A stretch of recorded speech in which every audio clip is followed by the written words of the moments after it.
जालंधर उपचुनाव में आम आदमी पार्टी की जीत। और अरविंद केजरीवाल कह रहे हैं कि पहले उस तरह के वोट नहीं मिले थे, खासकर जालंधर से जब लैंडस्लाइड विक्ट्री थी, 92 सीट्स जीती थी, तब भी जालंधर से उस तरह के वोट नहीं मिले थे जिस तरह का अब कन्विंसिंग जीत आम आदमी पार्टी की जालंधर उपचुनाव में, लोकसभा उपचुनाव। मेरे साथ अब समाजवादी पार्टी से कपिश जी हैं, कपिश श्रीवास्तव जी हैं। कपिश जी, आवाज पहुंच रही है आप तक? जी नमस्कार। नमस्कार कपिश जी। अभी जो मैं देख रहा हूं 17 कॉर्पोरेशन सीट में से 16 बीजेपी, 17 में से 16। देखिए अमन भाई, आज से 20 साल 25 साल पहले से जो नगर निकाय में नगर निगम की सीटें रही हैं, महा मेयर की सीटें रही हैं, उस पर हमेशा से भारतीय जनता पार्टी का दबदबा रहा है। लेकिन नगर पंचायत और नगर पालिका के अंदर समाजवादी पार्टी ने बहुत अच्छी फाइट उत्तर प्रदेश के अंदर दी है। और हम नगर निगमों में भी अगर आप देखें तो 13 जगहों पर ऐसी जगह पर हम सेकंड नंबर पे रहे हैं और कुछ जगहों पे कांटे की भी टक्कर दी है। तो इसलिए समाजवादी पार्टी इस बात के लिए कहती है कि समाजवादी पार्टी तो मुद्दों के आधार पर चुनाव लड़ेगी और लड़ी है। स्थानीय निकाय के अंदर जो हमारे स्थानीय स्तर की चीजें थी, हम उन्हीं पे अपने आप को केंद्रित किए थे।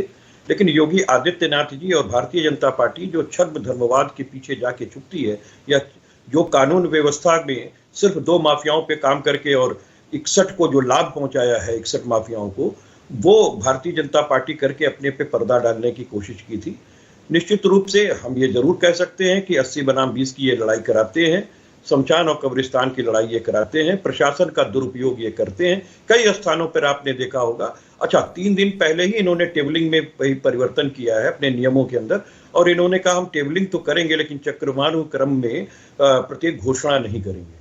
तो बहुत सी चीजें ऐसी हैं जहां पर जो बहुत क्लोज फाइट थी, वहां पर समाजवादी पार्टी को डिफीट खानी पड़ी है, जहां हम जीत सकते थे। नहीं तो क्या ये मैं मानूं, ये मतलब मिट्टी में माफिया या बुलडोजर मॉडल उस पर मोहर मानी जाएगी? क्योंकि ये तो जनादेश है, जनता का जनादेश है भाई, मैंडेट है। तो क्या ये बुलडोजर मॉडल या मिट्टी में माफिया, ये तमाम चीजें उस पर जनादेश है, रेफरेंडम मान सकते हैं उस पर? हम एक चीज साफ कह सकते हैं कि रेफरेंडम अगर आप देखेंगे तो सिर्फ आप उत्तर प्रदेश के स्तर पे तो नहीं देख सकते, पूरे आपको देश के स्तर पे देखना पड़ेगा। और देश के स्तर पे आपका कर्नाटक भी आएगा, हिमाचल भी आएगा, पंजाब भी आएगा। नहीं, मिट्टी में माफिया बुलडोजर मॉडल का रेफरेंडम योगी का कर्नाटक में तो नहीं होगा ना? वो तो यूपी की बात करेंगे ना शायद। मैं ये कहता हूं, मैं ये पूछ रहा हूं कि क्या केवल उत्तर प्रदेश के अंदर ही क्राइम होते हैं और माफिया है, पूरे देश के अंदर नहीं है? तो बात इस चीज की है, वहां तो बहुत जगहों पर इनके अपने अंदर देख लीजिए कि किस तरह के बाहुबली है। ये तो वीरप्पन की अपनी बेटी को भी अपने ही पार्टी में ले लेते। कपिल जी, तभी एक सवाल, एक मिनट सैयद, उसके बाद आप पूछ ले। तभी तो मैं कह रहा हूं कि क्या ये जो ये निकाय चुनाव के नतीजे हैं, क्या ये रेफरेंडम माना जाए बुलडोजर मॉडल, मिट्टी में माफिया, इन तमाम चीजों पर, कि ये देश में और बाकी राज्यों में भी आना चाहिए, या ये रेफरेंडम उस पर ना माना जाए? मैं ये पूछ रहा हूं क्योंकि कर्नाटक के नतीजे योगी के बुलडोजर मॉडल पर रेफरेंडम तो मैं नहीं कह सकता ना। मैं तो यूपी के निकाय चुनाव को, लोकल इलेक्शंस का ही मुद्दा बताऊंगा उसे।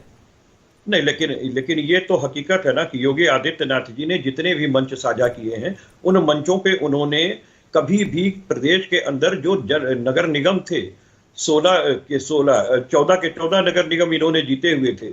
आप उसमें ये बताइए, 16 में से 14 जीते थे। पूरा एक बारिश में ही पानी उत्तर प्रदेश हो जाता था। जल निकासी भी, चाहे कुएं की जो समस्या थी, स्मार्ट सिटी एक बना नहीं सके। तो अब आप रेफरेंडम किस तरीके से कह सकते हैं? आप स्वयं देखिए, प्रधानमंत्री जो कर्नाटक के अंदर गए और बैकफायर उनके मुद्दे किए। सर मैं तो प्रधानमंत्री जी तो स्वयं बजरंग बली और बजरंग दल, जैसे कर्नाटक के नतीजे राहुल गांधी, प्रियंका जी, खड़गे जी, उनकी मेहनत पर रेफरेंडम मैं मानूंगा क्योंकि उन्होंने मेहनत करी। उसी तरह यूपी के निकाय चुनाव के नतीजों को मैं योगी के बुलडोजर मॉडल पर रेफरेंडम मानूंगा। लेकिन हम ये नहीं कर सकते ना कि मीठा मीठा कब कड़वा कड़वा तू।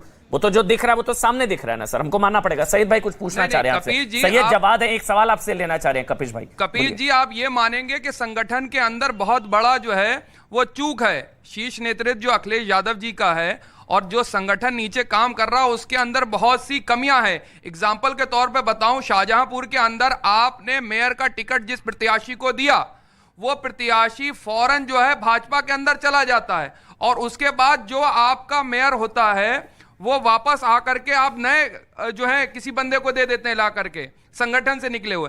संगठन के अंदर ऊपर से लेकर के नीचे तक खामियां हैं, उसको सही करने की जिम्मेदारी किसकी होगी? आप अपनी कमी क्यों नहीं मानने को तैयार हैं? अच्छा, संगठन के अंदर कमी है बहुत ज्यादा। बताइए भाई, कपिश भाई बोलिए बोलिए। एक ब्रेक ले लूं, ब्रेक के बाद ये जवाब दे दीजिएगा अगर आपकी इजाजत हो। मैं ब्रेक ले रहा हूं, एक छोटा सा ब्रेक, तुरंत हाजिर होंगे, छोटा सा ब्रेक ले रहा हूं।